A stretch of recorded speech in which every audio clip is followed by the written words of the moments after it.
on marching upon that road, which, as I said, if we walk long enough, must necessarily lead us to unity.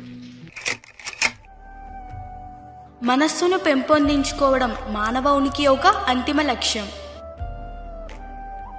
నేను సమాజం యొక్క పురోగతి మహిళ పురోగతి బట్టి కొలుస్తాను. మంచి రాజ్యాంగం అంటే ప్రజలకు అధికారం అందించడమే కాదు, ఇతరులను అణిచివేయడానికి ఆ అధికారం దుర్వినియోగపరచకుండా ఉండగలగాలి. స్వేచ్ఛ, సమానత్వం మరియు సౌభ్రాతృత్వాన్ని బోధించే మతం నాకు ఇష్టం.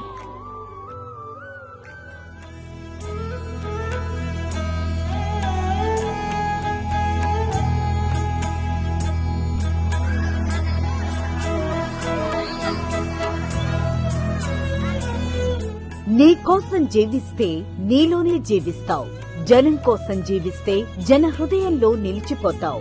ఇవి రాజ్యాంగ రూపశిల్పి డాక్టర్ బిఆర్ అంబేద్కర్ చెప్పిన మాటలు. ప్రతి పౌరుడు సామాజిక అసమానతలను జయించి ముందుకు నడిచే సమాజాన్ని కోరుకున్నాడు ఆ మహానేత.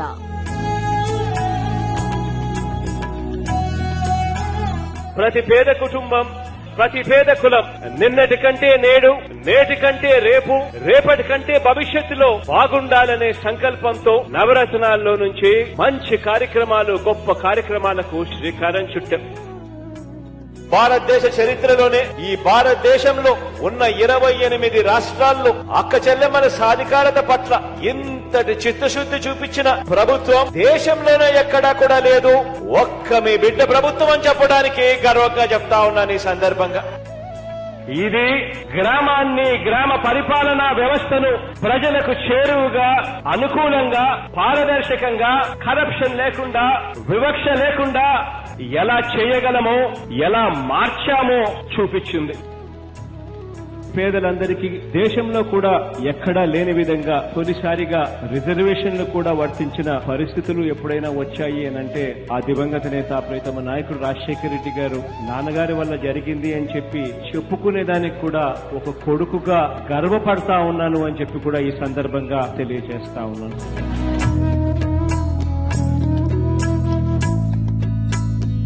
వేల సంవత్సరాల భారత సామాజిక చరిత్రను, ఆర్థిక చరిత్రను, మహిళా చరిత్రను మార్చిన ఓ సంఘ సంస్కర్త, ఓ మరణం లేని మహనీయుడి విగ్రహం ఈ విజయవాడలో ఈ రోజు ఆవిష్కారం అవుతా ఉంది.